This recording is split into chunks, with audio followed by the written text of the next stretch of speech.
The Truth is Veiled in Blood, Reflections on Missing Axioms by Samuel Barnes and the Role of Martyrs in Light of Essential Incompleteness by O.G. Rose.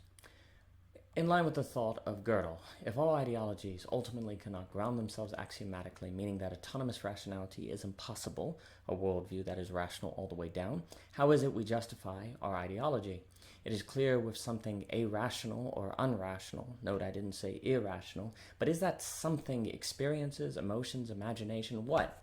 I don't deny these unrational means of ascent serve a role, but Samuel Barnes, the mind behind Missing Axioms, has brought to my attention the unique role of martyrs, soldiers, and saints.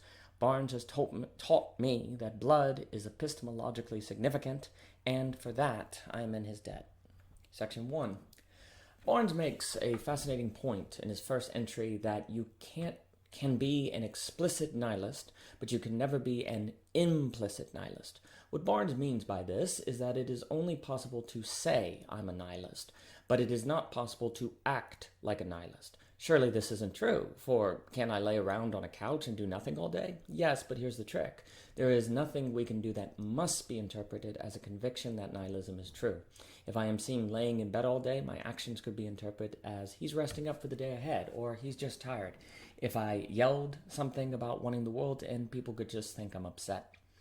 If a Christian silently attends church, however, the action says this person is a Christian, and even if this is actually an atheist attending church to make her mother happy, the action still shows a Christian belief, even though no words are exchanged. Yes, there is still room for misinterpretation, but note how much more limited the range of possible interpretations is for going to church versus not wanting to get out of bed.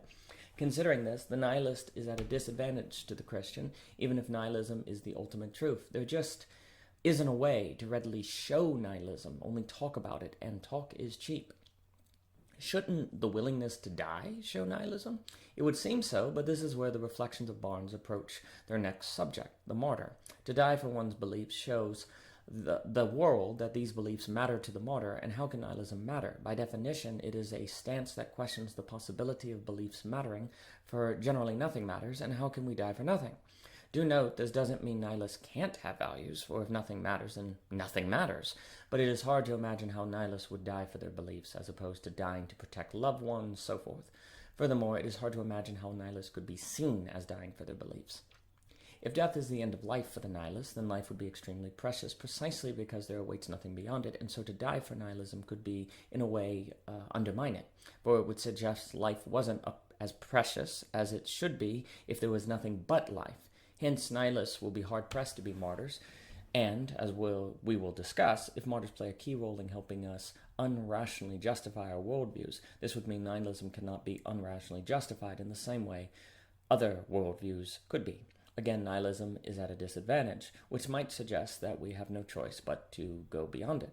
If this is the case, that only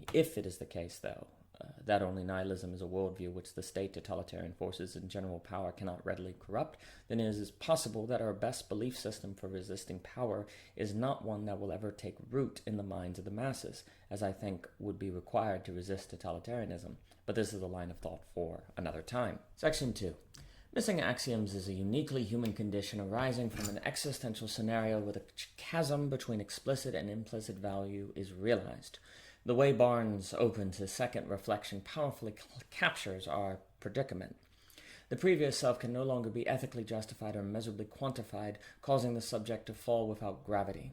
Considering my work and belonging again, I'm adamantly biased, but these points of Barnes, admittedly biased, but these points of Barnes make me think of the work of Philip Rieff and Peter Berger. Barnes is on the same wavelength, but approaching this problem from a new and interesting angle. Without societal givens, the meaning of our actions in society are not self-evident to the people around us, and this can cause us existential anxiety. What I mean by this is that in a Christian nation, it is assumed that everyone is Christian, and the actions of citizens are understood and interpreted through the lens thoughtlessly, which is not a simile here for stupid. Givens remove the need for reflection, for I can safely assume that people around me share my beliefs and be right the majority of the time. Today, however, if as a Christian I attend church, I cannot safely assume that my neighbor will think I'm doing something upright with my time. He might think I'm crazy, on the other hand. Thus, I can feel more existential anxiety around my neighbor. I cannot assume we are on the same wavelength. To cut to the chase, pluralism forces average people to increasingly and personally recognize that their worldview cannot ultimately be justified objectively with certainty, and this is a hard reality with which to live. Additionally, I cannot assume that the Christian actions I show will necessarily be interpreted as Christian, for my neighbor may not be aware of Christian doctrine. In pluralism, my neighbor could be a Hindu, for example. Thus, I find myself having to tell my neighbor that I am a Christian, because it is no longer so readily possible for me to show my neighbor my Christianity, and in this way, I, as a Christian, can feel like a nihilist. This is a key point. Under pluralism, we can all feel ourselves to be like nihilists. We can only tell what we want to show, and talk is cheap. That said, though everyone is increasingly like the nihilist, everyone except the nihilist still has an advantage, the martyr, of whom doesn't have to be religious, do note. A clearly meaningful nihilistic martyr is not possible. Genuine nihilism, Barnes claims, is an impossibility for the embodied human subject.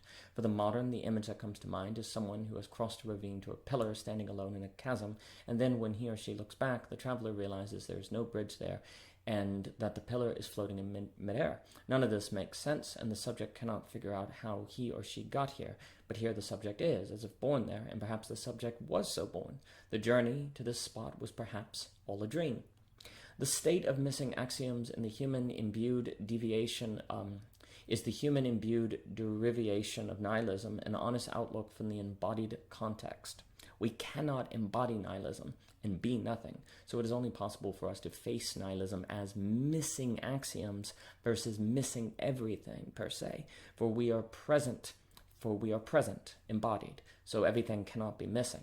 If nihilism is ultimately true, we cannot face utter nothingness, which means we will always have reason to keep searching for a way to bring back those axioms, but that is a quest that can never prove fruitful. All the same, the martyr gives us ultimate reason to think a quest for axioms can bear fruit, and since we cannot access fundamental reality, we cannot know for sure that nihilism is in fact ultimately true, even if it is, and therefore there will always be reason to think that the martyr could be right, and so we will be stuck.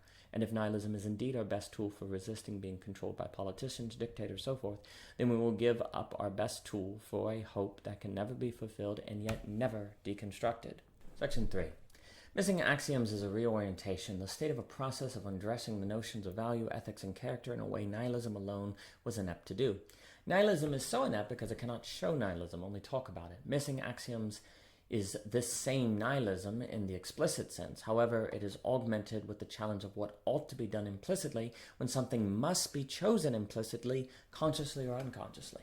We cannot be nihilists, but we can be people who believe that we cannot live like nihilists, that there is a kind of event horizon, the border of a black hole, that we cannot cross. If we are committed to nihilism, the best we can do is humbly accept the boundary of what we can show of our commitment. Even if we believe in nihilism, we can't really live like a nihilist. All right, but then how should we live? It often seems like nobody knows, and perhaps the nihilist best accepts this truth. And this suggests why we like to turn to others and imagine that they know, at which point we tie our ships to their posts and put our faith in their convictions. Most of us need others to believe so that we can believe. We need that plausibility structure, as Peter Berger puts it. This is arguably bad faith, as Sartre would say, but regardless, it's just a sociological reality that we tend to lose faith in our beliefs if no one around us shares them. Faith dies by the congregation. Of everyone we can put our faith in, our favorite to trust in are martyrs. Why? Because they're dead. Our views are safe there, unreachable. But don't our views die with martyrs? Not at all. It's as if martyrs are letters we shoot into the afterlife, a process in which the letter is destroyed, but the message inside reaches a safe destination. Even if there is no such thing as life after death for people, there is life after death for views, and that's our favorite place to keep them. Finitude is the limits of humanity, but by putting our views in someone who dies, it's as if our worldviews are catapulted beyond the limits of finitude, and it is suggested by the blood of martyrs that our views actually do reach some ultimate ground. The martyr of our ideology makes us feel like our ideology does in fact overcome Gödel's incompleteness problem, or at least if any view does, ours is a good candidate. After all, people were willing to die for it, and what kind of world would it be if people died for lies? It is this existentially uncomfortable possibility that also contributes to us assuming there is reason to think our ideology isn't just another ideology, but the ideology. As our martyrs make us feel our views escape finitude through the dead, so our soldiers and patriots make us feel the same way. Starting in section 7, Barnes elaborates impressively on the history of the Japanese military, highlighting connections between the military and conceptions of the divine. As the Christian martyr helps the Christian believe, so the soldier who is willing to die for his or her country helps us believe that our nation is not just another nation, but the nation. Our country is made to feel like it connects somehow with a divine order, that it extends beyond finitude. Death can be used to transcend such circuits characteristic of our biological substrate, thereby giving existential meaning to authenticity beyond materialist inertness and rationalized causal explanation. Heidegger argued that death was what made it possible for life to be a whole. If we are toward death, life can feel like a complete story. The martyr and soldier make our worldviews and stories feel completed. They feel like they complete the gap. Gödel pointed out was inescapable for all systems. And since certainty is mostly impossible, we can't say for sure martyrs don't. There is always reason to keep believing. This is the power of blood. Martyrs don't run, and thanks to them, we never have to leave our worldviews behind. But what if our ideology is Nazism? Unfortunately, this bloody truth still holds. It's too much reality to think people could die for nothing, that nihilism could happen. If it is true that violence and blood help us feel like we overcome Gödel's incompleteness problem, then a world of peace will be a world of existential and mental anxiety.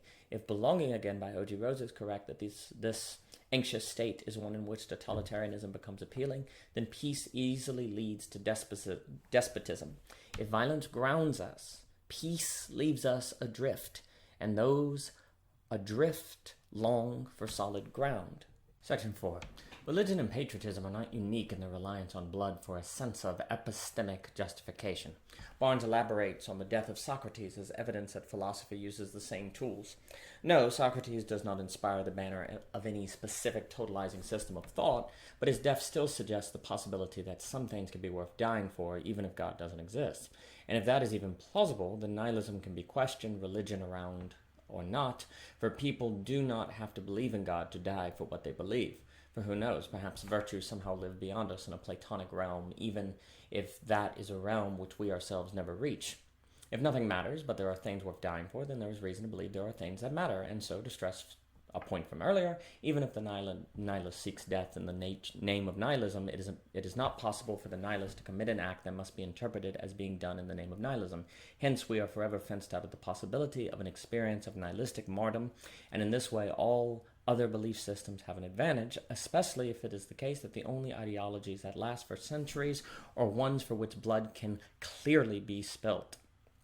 Authentic martyrdom, Barnes writes, in contrast to the fanatic sacrifice which arises from ideological possession, is the emergence of conviction in a lifelong project. In a world of infinite information, and especially ours in which the internet is at our fingertips, we are desperate for sorting mechanisms and ways of determining what ideas we should entertain and which we should forget about. This is a role of experts, but experts cannot help us throw our beliefs beyond finitude. The martyr, though, who is a kind of expert on the epistemic problem of justification and finitude, can give us a sense of this possibility. If anything, the traditional expert often tells us that we attempt to overreach in searching for a transcendent grounding, but we do not like this answer, and so we turn to experts who will die. The fact parents are willing to die for their children, that people will die for their beliefs, all of these are powerful tools for making us believe some convictions can escape finitude and ultimately non-existence, and so why not ours? Even cities legitimate themselves and their laws with blood, and the resulting sense of certainty that blood would not be spilled for no reason, not only because soldiers and patriots are willing to die for their cities, but also because it is hard to imagine that a city would use its laws in the name of justice to perpetuate injustice, and if there is a death penalty, life in prison, draft, etc., to ruin lives for no reason. René Girard famously argued that societies tend to be founded on sacred violence, which means that an enemy is created against who the people of a group are unified. Without this scapegoat, people would end up destroying each other, driven by mimetic desire, which is the idea that we decide what we desire based on what other people want, speaking generally, which means desire must cause conflict, because rarely can we all have the same thing. However, if you want to kill X, and I mimic your desire, then we will both want to kill X, and so be on the same team. Violence hence creates unity. Girard was a genius, and all I want to do here is suggest another way violence can hold groups together. As blood unifies people against an enemy, they are also unified by an investment in the blood. What I mean by this is that once I kill someone, the thought that I may have acted unjustly is too much to bear, so I repress the thought and engage in confirmation bias to collect all the reasons that the killing I supported wasn't murder, but just killing. Everyone else in my group will likely do the same, gluing us together all the more, for we are now all accomplices in the murder. Even if we aren't friends, we're connected. We all become like Dostoevsky's Rakofanoff. Scapegoats bind us, not only in us being against them, but also in our inability to accept what kind of people we must be to kill scapegoats.